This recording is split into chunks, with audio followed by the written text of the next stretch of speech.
Bismillahirrahmanirrahim. Assalamualaikum warahmatullahi wabarakatuh. Alhamdulillahirrabbilalamin. Assalatu wassalamu ala asrafil anbiya'i wal mursalin wa ala alihi wa sahbihi ajmain. Apa kabar ibu-ibu? Alhamdulillah, luar biasa. Allahu Akbar. Semoga kita semua dalam keadaan sehat walafiat. Bertemu lagi dengan saya yang akan memberikan materi-materi tentang pengasuhan yang penuh dengan kesadaran dan kasih sayang. Kita sama-sama mengucapkan jargonnya ya.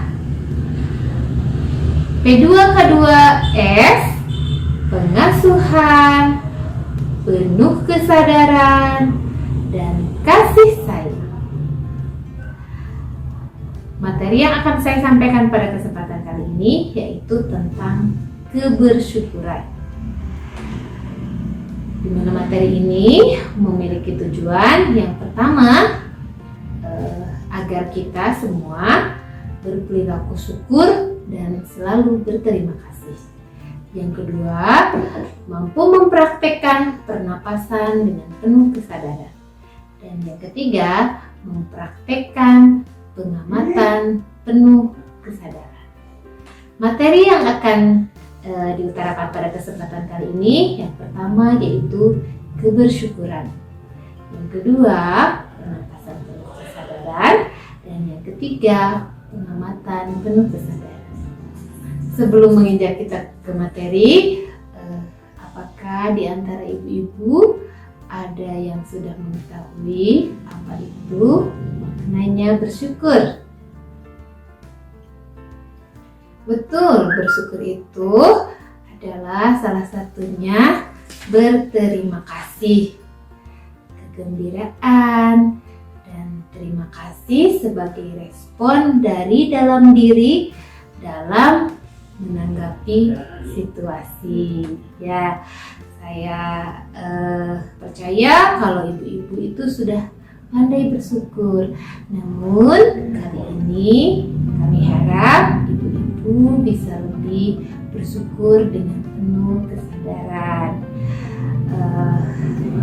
Bagaimana hari ini dimulai ibu-ibu semua bangun pagi sampai jam segini ada begitu banyak rasa syukur yang kita rasakan.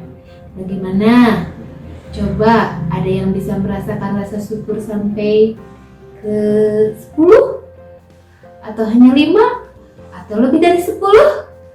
Dari mulai bangun pagi sampai hari ini. Ya betul, syukur saat kita bangun pagi dalam keadaan sehat, masih bisa bernapas, melihat anak-anak yang sehat, merasakan udara pagi yang segar, ya banyak sekali rasa syukur yang patut kita syukuri dalam satu hari ini. Apa itu syukur? Syukur itu sadar. Kita juga harus sadar bahwa kita mempunyai pilihan. Nah, bersyukur itu membuka kesempurnaan hidup yang mengubah apa yang kita miliki menjadi terasa cukup dan bertambah. Bagaimana ibu-ibu merasa tercukupi dengan berlimpah ruah? Menurut ibu-ibu penting mana? Merasa tercukupi atau sudah tercukupi? Oke, baiklah. Merasa tercukupi, merasa cukup ternyata lebih penting dari berkecukupan itu sendiri ya.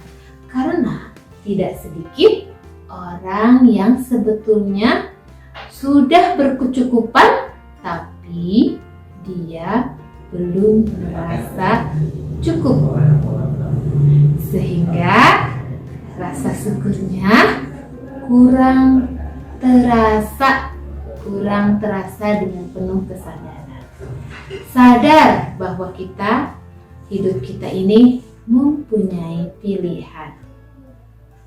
Syukur itu merasakan apa yang kita miliki terasa begitu cukup dan bertambah.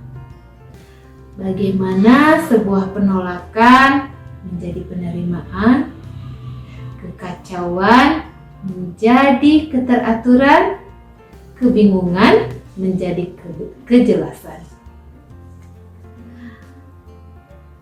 Rasa syukur di masa lalu membawa kedamaian untuk hari ini. Dan kedamaian hari ini menciptakan visi untuk esok hari.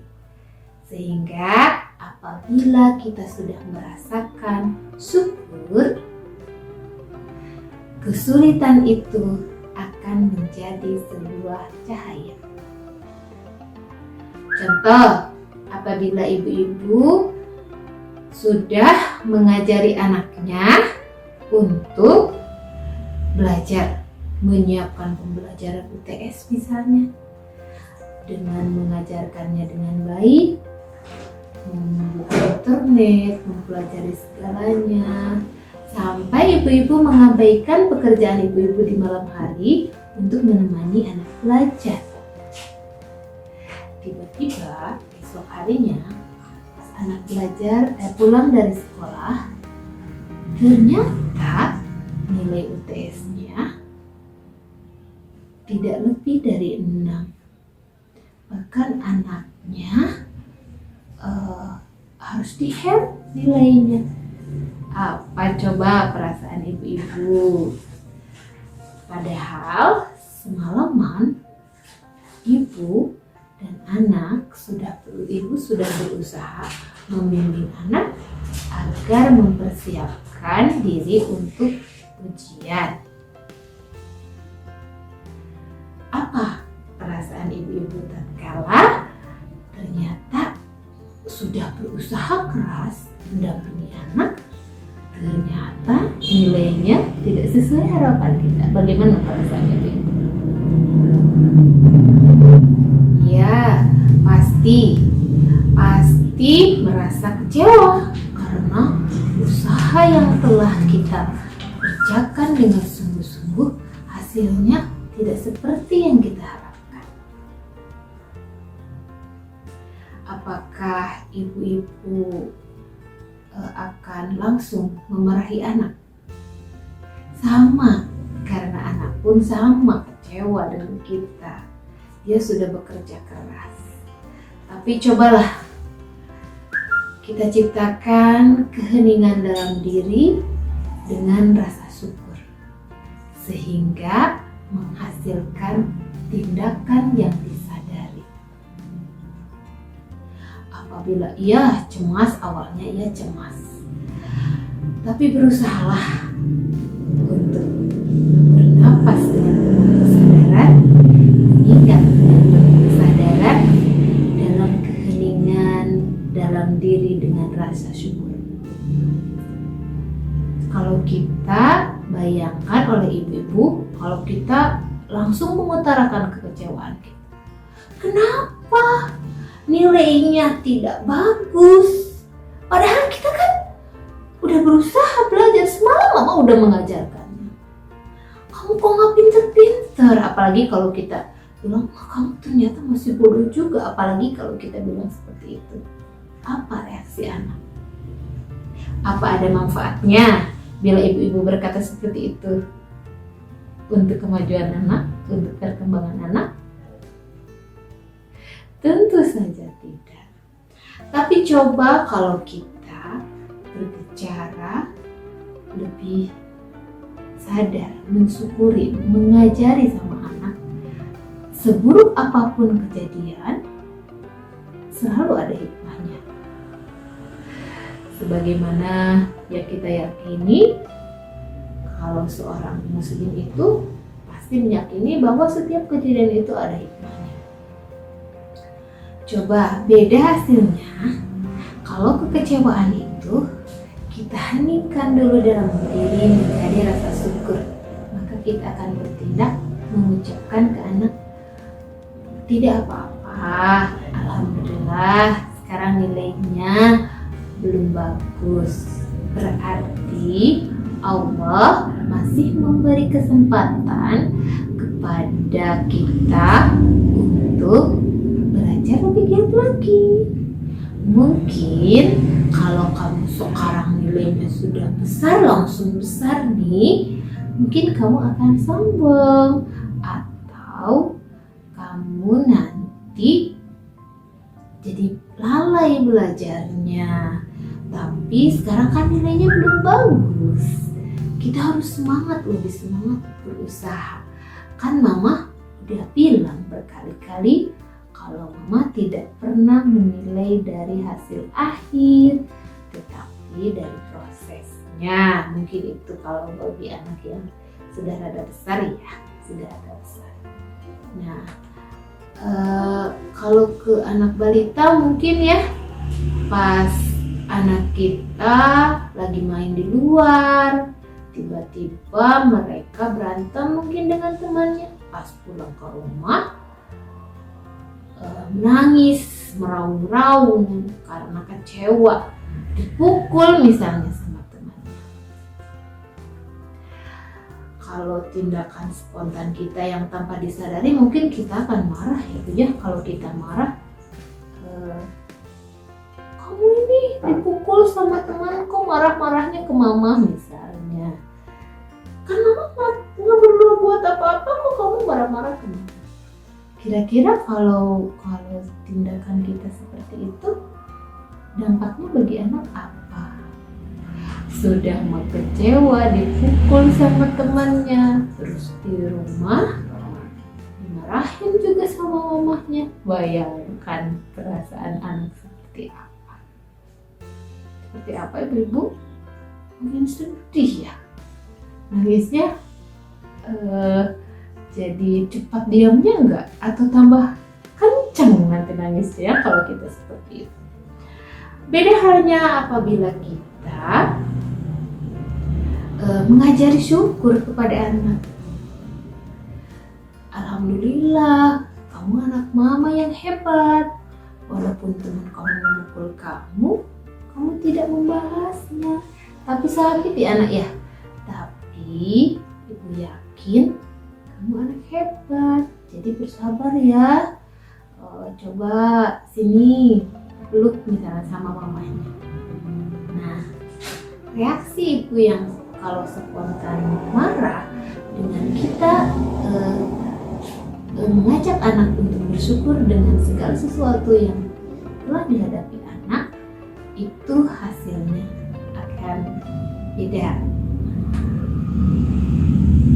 Ketika kita dengan sengaja membuka perhatian kita pada hal-hal kita bersyukur, kita dapat melihat kesulitan yang kita hadapi sebagai orang tua dan kesulitan yang dihadapi anak kita dalam cahaya yang lebih terang dan akan memudahkan kita untuk memaafkan.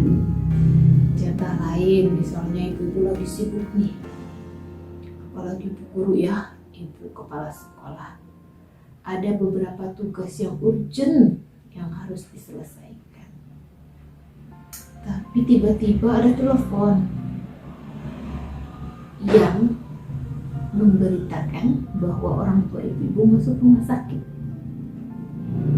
Sebagaimana definisi rasa syukur tadi adalah kegembiraan dan rasa terima kasih sebagai respon diri dalam menanggapi situasi. Nah, apa yang kita lakukan dalam keadaan seperti itu? Bisakah kita bersyukur? Bisa tidak ibu-ibu? Apakah syukur itu tatkala kita mendapatkan hadiah saja? Apakah syukur itu tatkala kita mendapatkan kebahagiaan saja? Ketika kita dengan sengaja membuka perhatian kita pada hal-hal yang kita syukuri, kita dapat melihat kesulitan yang kita hadapi sebagai orang tua atau kesulitan yang dihadapi anak kita dalam cahaya yang lebih terang dan akan memudahkan kita untuk memaafkan. Ya, dalam contoh tadi anak ya, tatkala anak-anak merasa dipukul, sakit oleh temannya, tapi kita sebagai orang tua berusaha menjelaskan agar anak bisa memaafkan. Tapi memang rasa syukur itu tidak bisa kita peroleh dalam segala kondisi. Kadang kita tahu kalau kita harus bersyukur di dalam segala keadaan, bukan hanya saat menerima hadiah, bukan hanya saat mendapatkan kebahagiaan, tapi syukur itu dalam segala sesuatu kejadian. Di saat kita bisa mengambil hikmahnya, maka rasa syukur itu akan timbul. Bagaimana cara kita untuk selalu menjaga rasa syukur itu ada di dalam diri kita dalam segala kondisi? Marilah kita mulai ya dulu, kita coba mulai praktik bersyukur dengan melakukan duduk sejenak,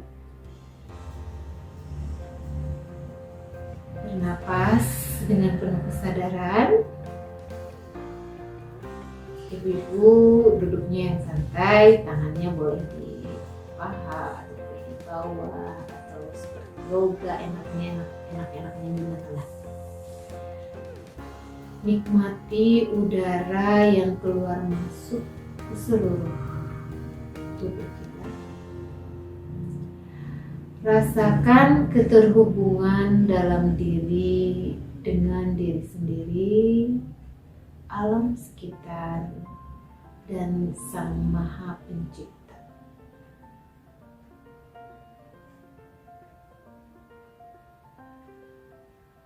Berdoalah menurut keyakinan masing-masing atau ucapkan kata-kata syukur. Saya bersyukur hari ini saya telah diberi kesehatan. Saya bersyukur, alhamdulillah, diberi anak yang soleh dan soleh. Karena tidak semua orang bisa memiliki anak. Saya bersyukur hari ini bisa bernafas, merasakan nafas yang luar biasa. Bersyukur mata ini masih bisa melihat keagungan Allah yang begitu indah. Bersyukur saya bisa menikmati makanan dengan baik. Ajak juga anak melakukan hal seperti itu agar anak pun bisa bersyukur dalam keadaan apapun. Agar anak bisa bersyukur, tentunya orang tuanya juga harus lebih bersyukur ya. Sebagai contoh, di dalam keluarga sama anak-anak, kita ajak, kita ingatkan gimana bersyukur. Misalnya ibu boleh di rumah membuat toples ya, toples bersyukur. Dari bangun tidur misalnya, dari jam 10 pagi nih atau jam 12 siang, ajak anak-anak untuk menulis kesyukuran apa pada hari ini yang bisa mereka nikmati, yang telah mereka rasakan. Ditulis, nanti setelah kabarnya kita buat lingkaran ya, bersama anggota keluarga yang lain. Anggota keluarga yang lain pun ayahnya, kakaknya, adik kita pun sama ya, bikin toples bersyukur. Kita buka di weekend, kesyukuran apa. di minggu ini misalnya yang kita rasakan, atau di hari ini atau di hari ini, itu akan membantu melatih diri kita untuk selalu bersyukur. Ajak pula anak-anak merasakan betapa tenangnya rasa syukur, betapa nikmatnya rasa syukur. Nah, setelah kita bisa merasakan gimana rasa syukur, tentunya terkadang beban diri kita itu, beban yang ada itu seolah-olah menjadikan kita agak sulit untuk bersyukur. Maka latihlah rasa syukur itu, diantaranya kita belajar dengan pernapasan yang penuh kesadaran. Saat pertama kali memulai praktek pernapasan penuh kesadaran, kita cenderung memperhatikan napas selama beberapa detik. Dan sangat wajar ketika hilang fokus. Kita akhirnya menyadari bahwa fokus kita beralih dari pernapasan, dari napas ke hal lain. Misalnya kita mau mencoba mensyukuri segala nikmat yang ada di hari ini, dari mulai pagi kita bangun sampai siang kita bisa beraktivitas, tiba-tiba muncullah di otak kita kejadian yang tidak mengenakan. Biarkan kejadian itu ada dulu di dalam otak kita, tapi kembalilah ke pernapasan yang penuh kesadaran. Bagaimana kita melatih pernapasan kita agar dapat bernapas dengan penuh kesadaran?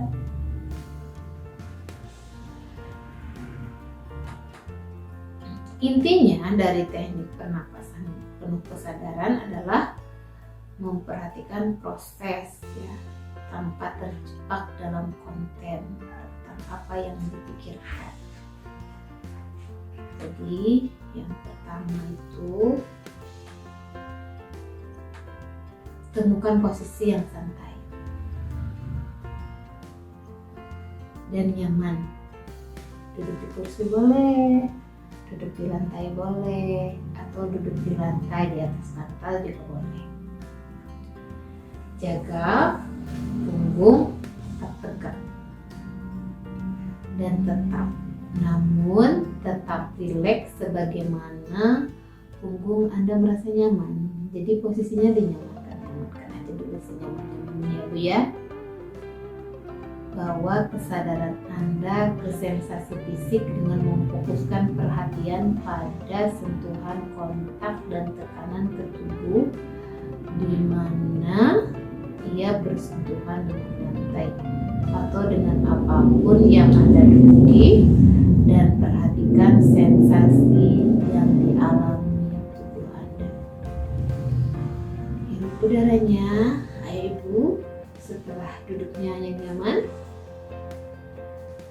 rasakan kita duduk dengan senyaman mungkin. Lalu ayo kita sama-sama hirup udara lewat hidung, keluarkan dengan mulut. Ketika satu nafas berakhir, mulai tarik lagi.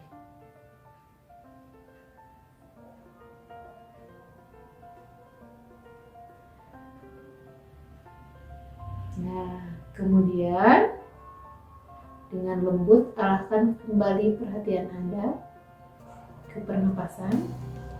Apabila datang pikiran-pikiran yang membuat Anda pusing, membuat Anda kalut, setelah membiarkan pikiran itu datang, lalu kembali lagi ke pernapasan dengan penuh kesadaran. Nah, di saat kita menarik.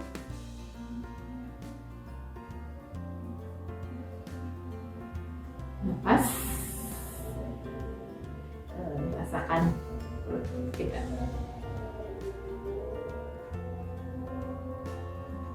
Hembuskan, lalu buang napasnya. Nah, dari waktu ke waktu Anda akan tenggelam dalam pikiran, lalu kembalikan lagi. Setelah beberapa menit, sekali lagi perhatikan tubuh Anda, seluruh tubuh Anda, biarkan lebih rileks. Kembali tenang, tenanglah dan rileks. Setelah kita membahas tentang kebersyukuran, bernapas dengan penuh kesadaran, tiba saatnya kita pun mempelajari pengamatan penuh kesadaran. Setelah bersyukur, bernapas, pengamatan itu akan coba Ibu mengamati sesuatu ya, melihat, mengamati apabila anak lagi nangis ya Bu, balita nangis cerit-cerit. Kalau kita melihat nangisnya aja, rewelnya aja, mungkin gemes ya Bu ya, apalagi lagi capek, udah beres pelatihan atau udah beres baru selesai mengajar atau ibu-ibu selesai bekerja, wah pasti rumah itu ada anak lagi tantrum, lagi nangis cerit-cerit anak balita. Kalau kita hanya melihat nangisnya saja, mungkin kesal ya Bu ya, mungkin berisik gitu, maunya kita tuh di rumah itu tenang. Tapi coba Ibu amati matanya yang berbinar, bibirnya yang mungil, pipinya yang cabi yang menggemaskan, rambutnya coba perhatikan tubuh mungilnya ya, cerit-cerit lucu gitu, matanya yang kalau anak tuh ya Bu ya, matanya itu berbinar, mulut mungilnya, terus dengarkan nangisnya, jadi ceritnya kan anak kalau nangis suka sambil ngomong ya Bu ya, oh doainmu. Coba amati dengan baik.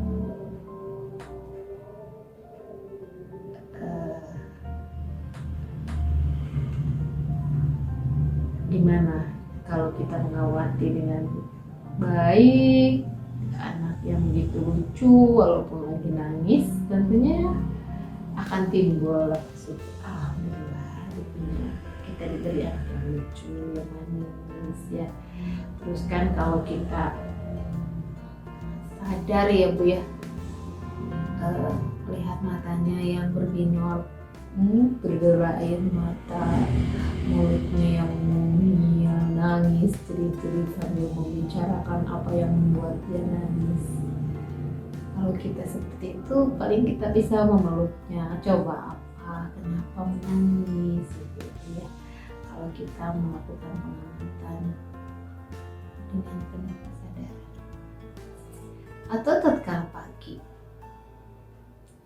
kita sapa pagi, buka jendela, lihat di luar jendela, rasakan udara yang segar, ada tanaman, lihat daunnya yang hijau, berbagai bentuk daun.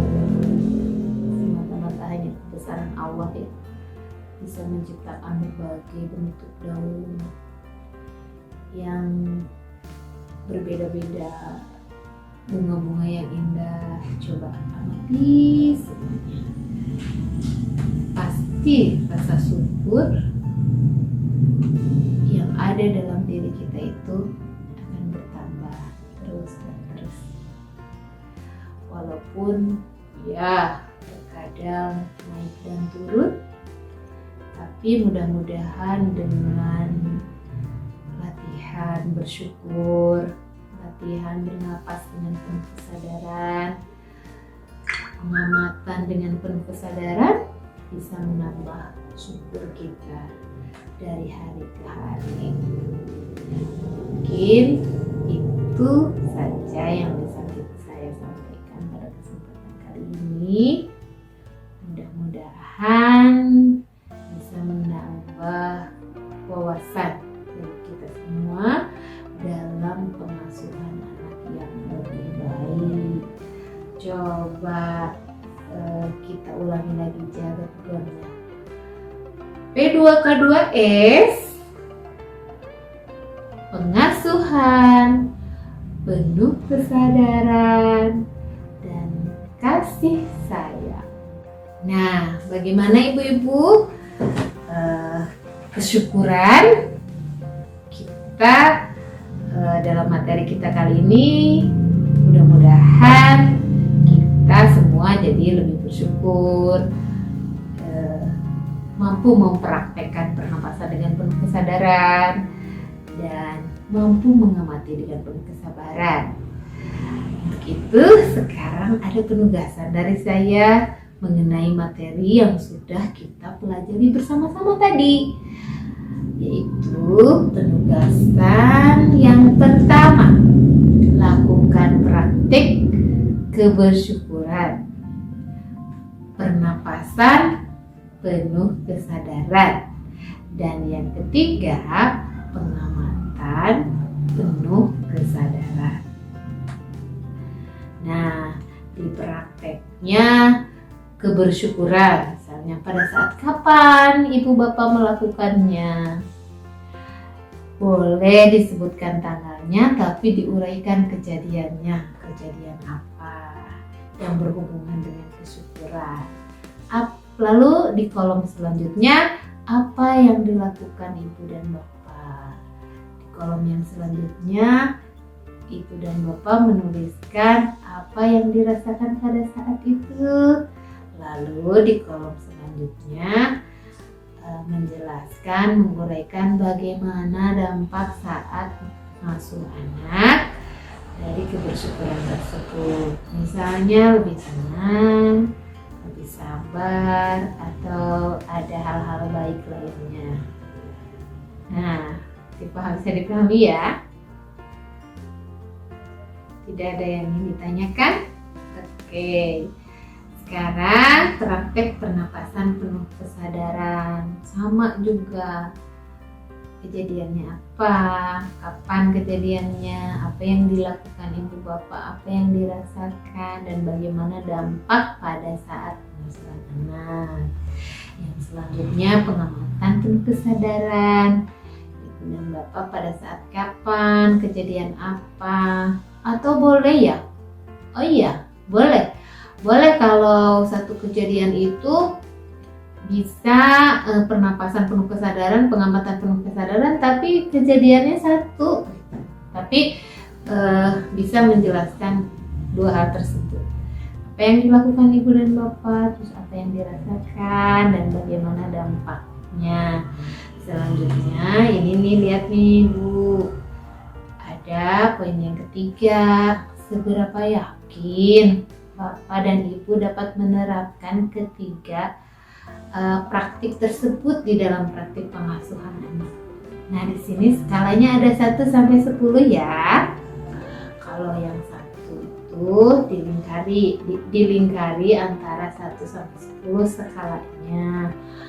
Kalau 1 itu sangat tidak yakin, belum yakin bisa melaksanakan ketiganya. Kalau yang 10 itu sangat yakin, berarti yang tengah-tengah 5 ya Bu ya, yang di bawah 5 ke sini ke 1, di bawah 5 sampai 1 itu berarti ibu belum merasa yakin bahwa bisa mempraktekkan ketiganya, kebersyukuran, pernapasan dengan penuh kesadaran, dan pengamatan penuh kesadaran. Kalau di atas 5, 6, 7, 8 ibu sudah mulai yakin, sudah juga yakin ya bisa mempraktikkan itu, apalagi 9, 10 itu ibu udah sangat yakin bisa mempraktikkan itu. Lingkari angkanya ya. Nah, mudah-mudahan ibu-ibu tidak kesulitan dalam mengerjakan tugasnya, karena tugasnya nanti akan menjadi acuan seberapa fokus, seberapa bagaimana penyerapan ibu dalam memahami materi yang telah kita pelajari bersama tadi. Mudah-mudahan lancar ya mengerjakan tugasnya. Mohon maaf apabila ada kesalahan. Mudah-mudahan kita tetap sehat, diberi kelancaran, kesejahteraan, keberkahan dalam kehidupan kita, sehingga kita bisa melakukan pengasuhan dengan penuh kesadaran dan kasih sayang.